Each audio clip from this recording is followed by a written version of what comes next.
How's she going, my son, and welcome to Dark Souls, Prepare to Die edition. Now, I've been watching a lot of, a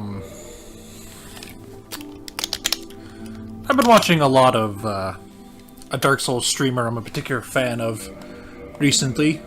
I say watch, it's more of a, it's on in the background of my life kind of thing. And I just thought, fuck it, let's play some Dark Souls. Now, I've already 100%ed this game. Go very small. Yeah, it's fine. Which was a random button for the hair. So I'm going to be doing something a little different. What I'm going to do is I'm going to level a character to the absolute maximum possible in the game, which means leveling up every single stat that you can level with souls to 99. Yeah, that'll do. Yeah. Okay, customize. Now, it's like 50% different. Now, as an added caveat, I'm going to be doing them in order.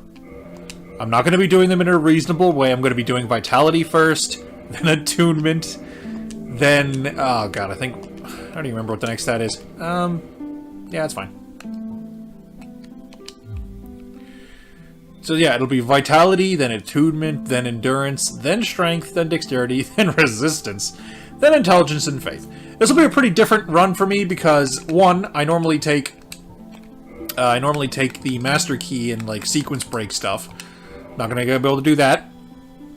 I am not going to be able to use magic for the longest time, except Pyromancy. My beloved Pyromancy, because thankfully in this game, Pyromancy does not work off of any of your stats. Although for the very first run through, I don't think I'll be able to because I have Attunement 8, which is not enough to have even one Attunement slot. Yes, and I forgot to mention, I'm only going to be leveling each stat to 99 once per new game cycle. 1, 2, 3, 4, 5, 6, 7, 8. Now there's only 7 new game cycles before the game just caps out, and every time you loop, it just resets everything. But I will be getting every stat to the cap one stat at a time. Now, I'm going to try to avoid excessively grinding, because, I mean, that's not fun to watch. But I might do some off-camera if needed, but we'll see. Anyway, enjoy the opening cutscene. In the age of ancients, the world was unformed, shrouded by fog. A land of grey crags, arch trees, and everlasting dragons.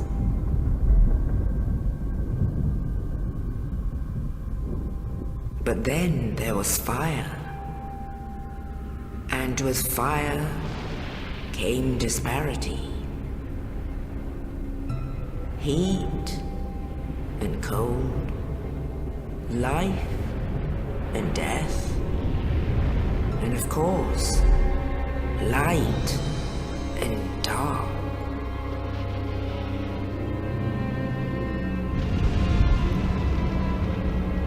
Then from the dark they came and found the souls of lords within the flame.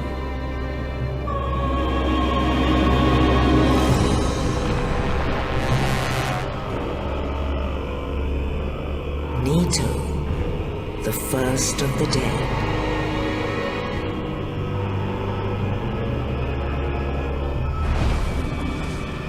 The Witch of Asylum and her daughters of Chaos.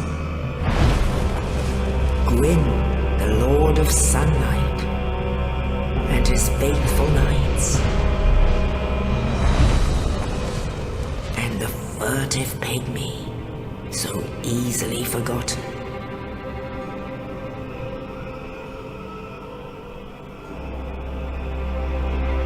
With the strength of lords, they challenged the dragons.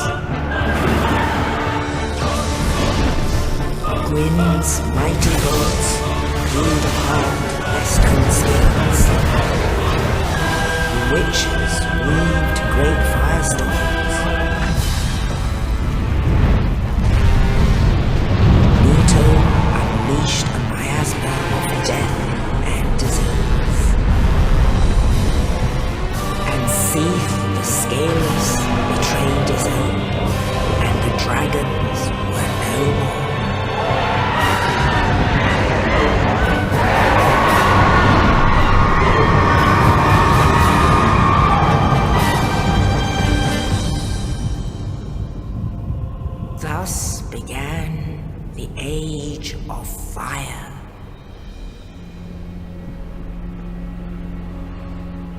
But soon the flames will fade, and only dark will remain.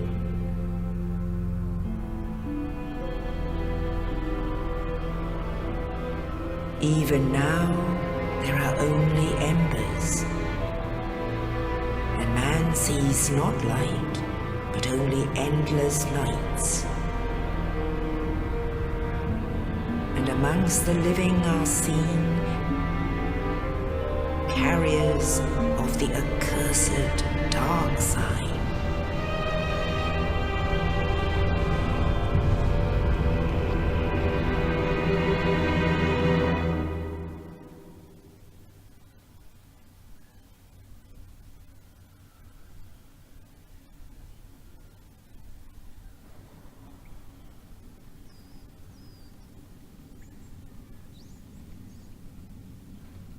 Yes, indeed. The dark sign brands the undead.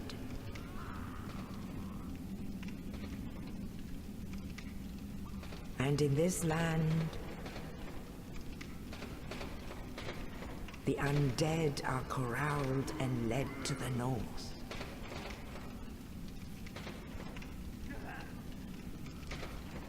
Where they are locked away to await the end of the world.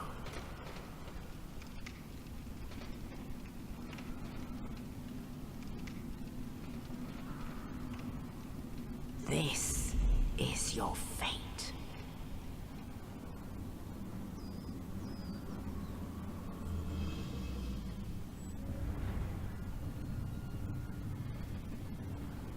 Well, it could always be worse.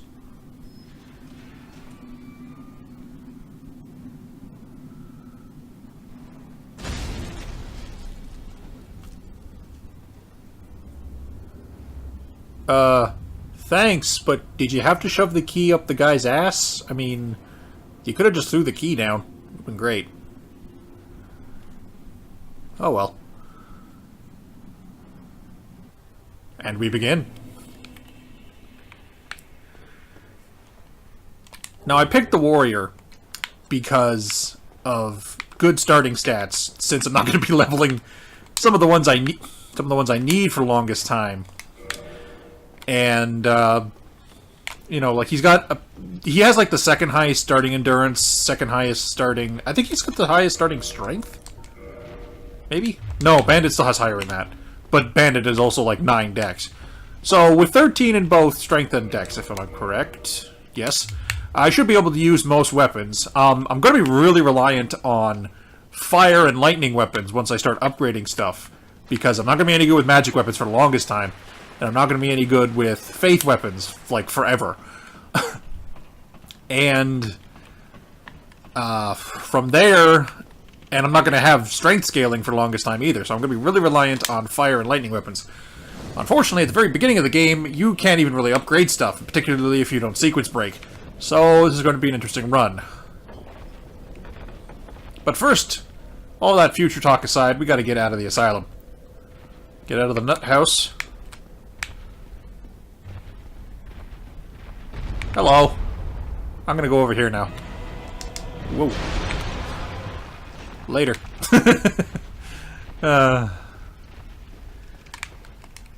For anyone who's played the game, who among you, in the comments below, who among you thought you had to kill him with the broken sword before you could continue through the game?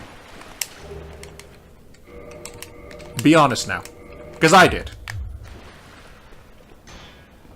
I did.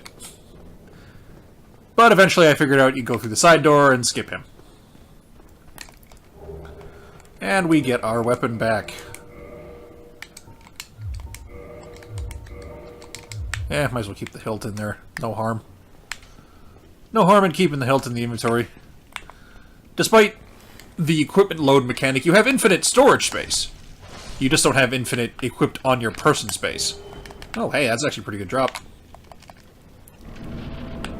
Short bow in the freaking asylum. I will take it every day of the week. It saves me, what, like 200 souls or something? Whoop. Physics. Oh, you. You're no hollow. You see my face? I'm done for. I am beef jerky. I'll die soon, then lose my sanity. I wish to ask something of you. You and I are both undead. Hear me out, will you? You know it's a messed up universe when death is only the beginning of your problems. Regrettably, I have failed in my mission. But perhaps you can keep the torch lit. There is an old saying in my family. Thou who art undead art chosen. In thine exodus from the undead asylum maketh pilgrimage to the land of ancient lords. When thou ringeth the bell of awakening, the fate of the undead thou shalt. It sounds less like a saying and more like a prophecy. And I can die with hope in my heart. Oh, one more thing. Here, take this. An Estus flask. An undead favorite. You know, they say the Estus flask is an undead favorite, but they never freaking specify what the hell it is. Oh, and this. Is it like liquor? Now I'm Is it literally like a whiskey flask? to death. Like, So go now. like obviously it's some kind of magic potion because it you know restores your life, like the most basic of magical potion effects in any video game ever. But like, what is it? Something they've never something they never bothered to explain. Mind you, Dark Souls is the game that doesn't bother to explain most things. So, you know, that's a thing. And also the mouse is on camera. Get that off. Been a while since I had to worry about that. Also, if you're wondering, I'm not entirely comfortable with my situation at the moment in terms of face cam recording, so I decided to just scrap it for now. Save a bit of professionalism. Ah, fuck. Damn it. You assholes asked for it. There we go.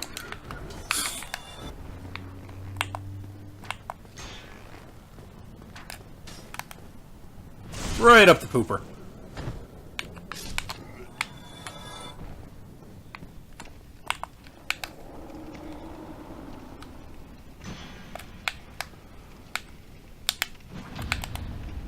What the? No riposte game? Really? No, I'm gonna do this right. Damn it. Hey! There we go. What? Really? Well, that was dumb. Oh well.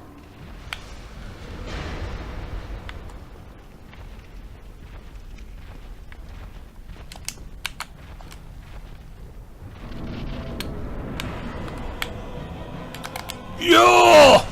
Right in the face.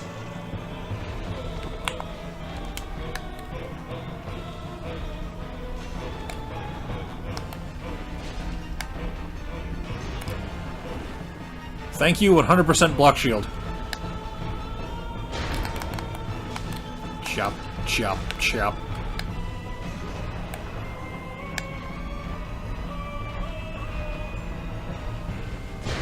Ow! Okay, I didn't think that would ignore the shield. Oh well. I mean, fighting game logic, it wasn't overhead.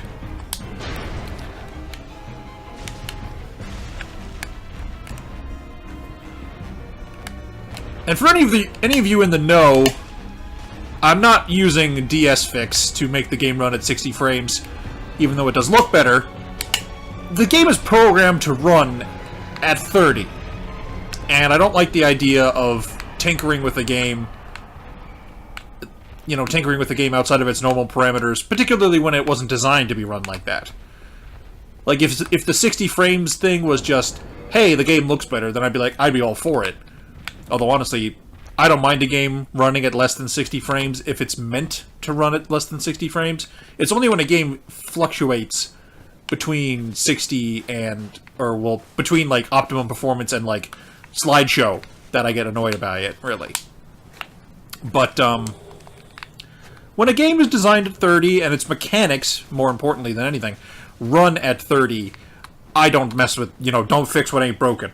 Because then you break it. That's how the rest of that saying goes. Only In the ancient legends, it is stated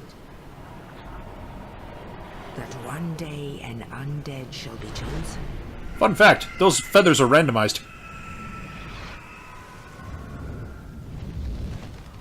To leave the undead asylum in pilgrimage to the land of the ancient lords. Lordran. Apparently named by Asgore.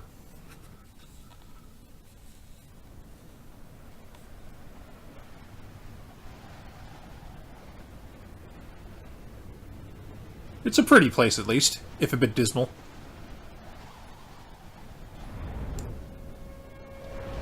Oh boy.